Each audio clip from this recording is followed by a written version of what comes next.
Welcome back to Dan91's garage. This week we're going to whip the oil pan off the engine so we can weld in the turbo drain fitting. Then I'll show you some of the other maintenance items I'm going to do, and also a couple of little interesting things I found out about my engine when I took it apart. Let's get straight into this, guys. See you in a sec. Now that's finished draining, what I'll do is I'll get rid of the oil. So first things first, there's 10 M6 bolts, 5 at the front, 5 at the back. So using a 10mm socket, we'll just quickly get them out. They shouldn't be particularly tight. And don't worry about the pan falling off and landing on you, because it's going to be held on with the gasket sealant that stops the thing leaking. So we'll carry on with this. So the next part is we've got to separate the sump itself from the block, and that's obviously going to be held on with the gasket maker. So obviously the front part here is aluminium because that's the oil pump. Some people go in from the side here with a little screwdriver, but what you've got to be careful of is when you've got the timing covers on, they can actually crack quite easily. So I can't do that because I've still got the timing covers on, so I usually go in through the front of it. Obviously you've got to be careful because the oil pickup tube is at the front here, and the oil pressure relief valve, I'm going to go just off to one side of that and only tap it in to the point we get to the same sort of depth as the pan is, so we won't actually be inside the sump, if you know what I mean. So we're only going to tap it in perhaps 15 or 20mm just to get a corner started, and then we can look at the back, I think. So let's go and get my hammer. So I removed the last bolt and tapped the small screwdriver along the front of it, which helps split the sealant. I'm going to stick in a large screwdriver and give it a bit of a twist. Now help it start to come off. So now we've got the majority of the front off. What you've got to be careful of is you can't really swing it this way because it hits the pickup. So we're going to have to slowly work our way round, basically, but yeah. Okay, so the sump's off. In the end, I had one screwdriver in the front, sort of holding it open slightly. Like I said, don't try and swing it back too far because it hits the pickup on the inside of the pan, just under the baffle. So you've got to be careful with that. You don't want to biff that or anything. And this is the oil pressure relief valve as well that's bolted into the block. So you've got to be careful when you're putting stuff through. You don't want to hit that. And you certainly don't want to come through here and punch a hole in the top of your oil pickup tube, because that would be bad. It's obviously very difficult to film while you're doing it because it's very dark and there's lots of swearing and hitting things with hammers in very confined spaces. So I was trying to swing a hammer basically in here, and obviously there's all the exciting brake components there, so you just got to be careful. But anyway, got the little screwdriver and tucked it in. Let me find him. And tucked him in just here. So it was on the corner of where the oil pump is, sort of heading in line with the back edge of the sump. So as I was tapping that in, it was splitting it down there, and once I got it in far enough, I then moved it over here as a wedge and then shoved another one in, tapped it a bit further down, and then slowly was able to pry the back down until I got to the far corner over there.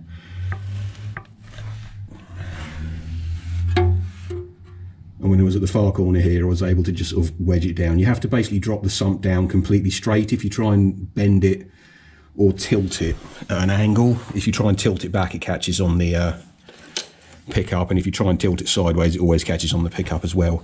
Anyway, just a few things to note while we've got everything apart.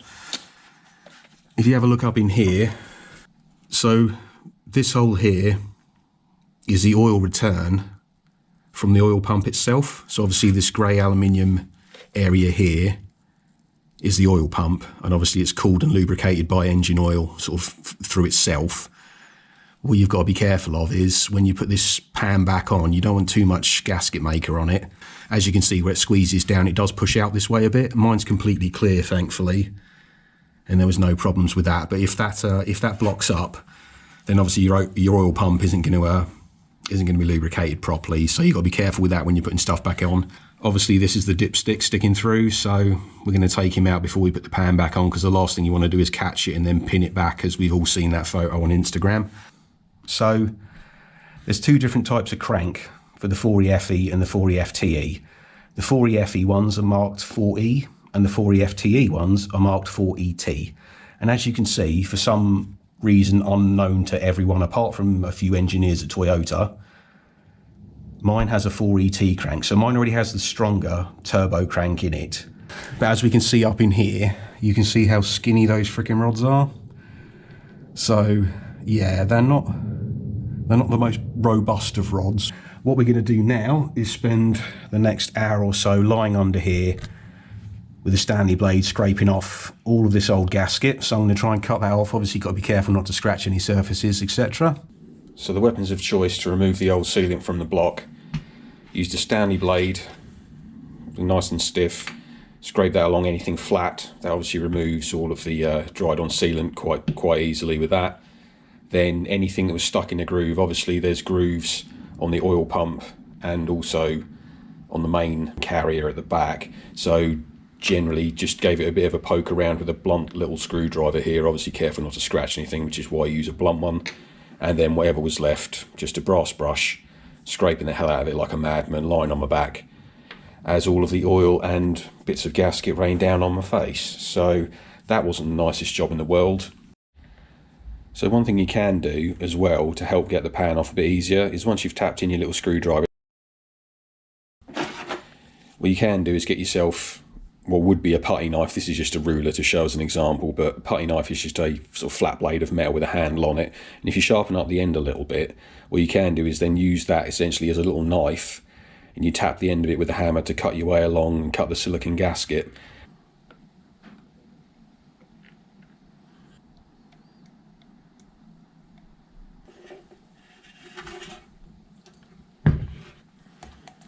It's obviously a ½ litre bottle, so yeah, every time you change your oil, maybe 200 ml, doesn't actually leave the pan, so it's no wonder they sludge up a bit.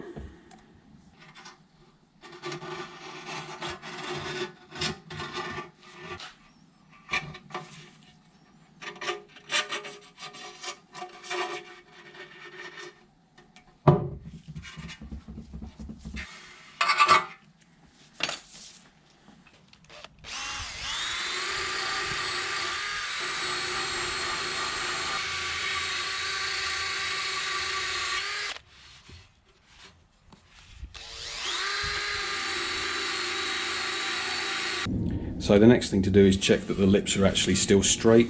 Obviously when you jam a screwdriver in the front of it, it can bend them. So just look along the front with a straight edge, check for any gaps, and then readjust it with our favourite hammer. Also, the lips like to tend to bend down this way as well. So stick a straight edge across there, see if you can rock it.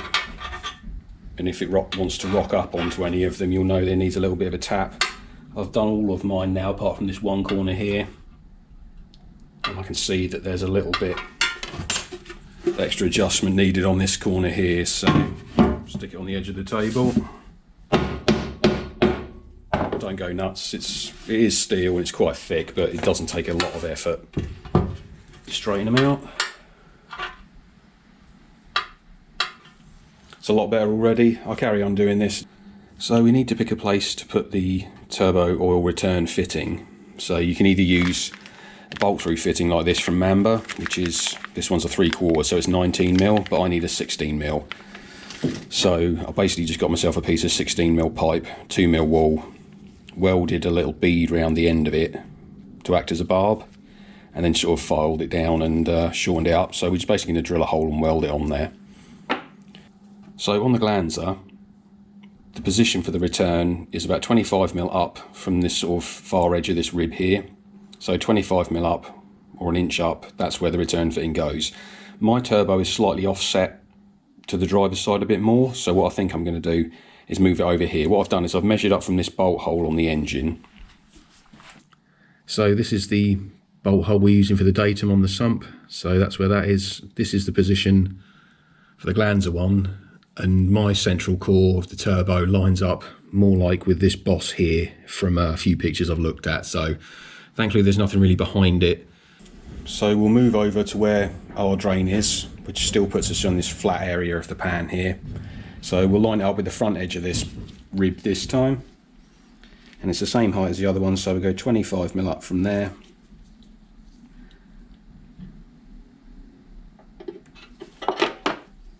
Just double check there's nothing on the inside. That should be fine. So yeah, 25mm, enough room to get the torch round to weld it still, So we'll carry on with this. Okay, 3, 2, 1, here goes nothing.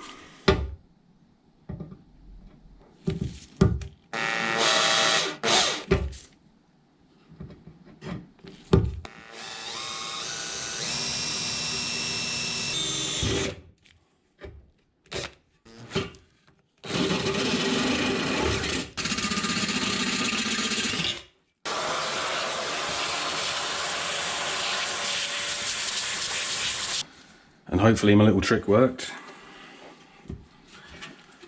So I taped a aerosol lid to the inside to catch all the swarf so it didn't fill the pan with swarf. So now I've just got to get that off without dumping it in the pan. So that'll be fun.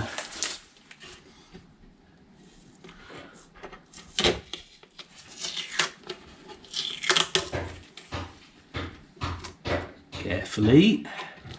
Carefully. Oh, not bad. Yeah, there we go. Save having to worry about fishing all that crap out of it. So there it is, all welded up. Again, did it in quarters, 0.6mm wire this time because it's only 2mm thick. ER70S-6, just standard solid core mild steel wire. Gave it a quick scuff over with a Scotch-Brite pad and then just bombed it with some satin black aerosol just to get it all back to the same colour. So that's cool. And on the inside, I pushed it through about 5mm. The bolt through ones, they have at least 10mm of sort of nut and thread sticking through the back here. So I'm not worried about the crankshaft or com rods or anything hitting this, obviously, because I know that the bolt through ones are twice the depth of that. So that's sticking through about 5mm just to help with a bit of strength and rigidity. So that's cool. Wasn't going to bother welding on the inside. There's just no need. So also spent about half hour of my life cleaning up the bolts that go with it. So just cut off the worst of the gasket maker that was still on there and then brushed it off with a stainless steel brush.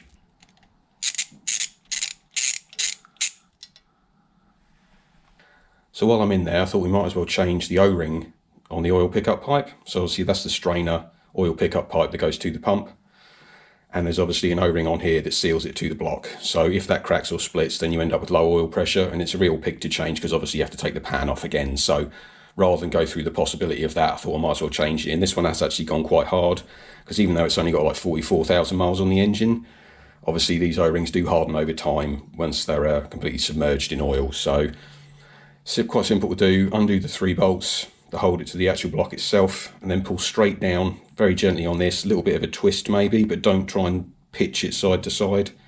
But yeah, a little bit of a twist and a wiggle, and then it popped out and it looks like the O-rings come out in one piece. But like I said, it is hard, so we're going to swap it over.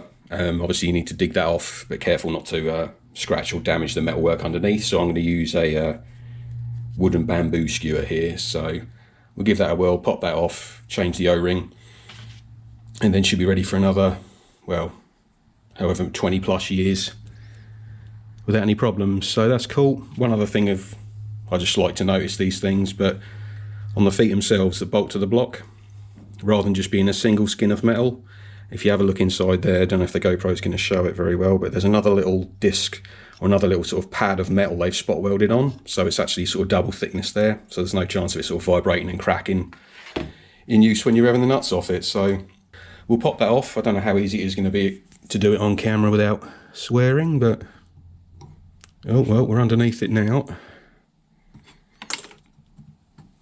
There we are, lovely. Yeah, and that's real.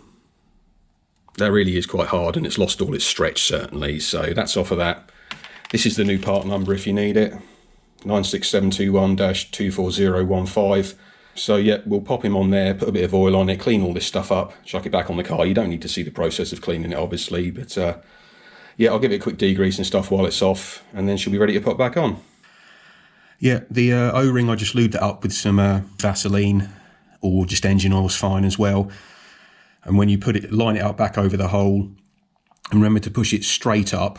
Don't accidentally push it in on an angle, otherwise it can sort of peel the O-ring off, but you will notice if it does peel off, kind of thing. So anyway, slid that up there, that's all gone in lovely, and then dropped in the 3 bolts that hold it in, a little bit of thread lock on each one, some medium blue thread lock as I said, and then tightened them up to 10 Newton meters, which is about 8 foot-pounds.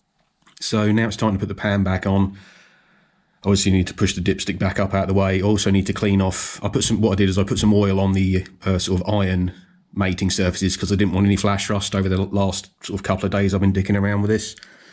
So I need to degrease that again. 3, 2, 1, the sump's back on. So use some L-ring Durco HT, that's what I've used in the past, and it's always seemed to work quite well. Basically, you need to draw a 3 to 5 mil bead around the top of the pan itself, where the little sort of trough is. I'll post up a picture now anyway of how it looked before it went back on. Then obviously you need to run that sealant behind the bolts so that it seals behind there to stop the oil coming out there. So what I did as well was I marked up here the position of one of the holes in the pan and its corresponding thread in the block. So that way I knew how far across I had to push the pan before I lifted it up into position. So yeah, it's not the most fun of exercises, especially when you've got sort of like one shot with a sealant kind of thing. Put the 10 M6 bolts back in, tightened them up to 8 Newton meters, sort of going round in a circle pattern or a star pattern or whatever you want to do. Just don't just sort of do them randomly. But there we go. Tightened that up. That doesn't need a huge amount. You can see the gasket sealing squeezed out a tiny bit. So there we go. That's back on. Put a little bit of tape over that, stop anything dropping in the sump. So we're going to let this all dry off. Then we can tighten up the drain plug, put some oil in it, and then fit the turbo kit again. So that's it for this week, guys. Thanks ever so much for watching. As always, don't forget to like and subscribe, and I'll see you soon. Take care.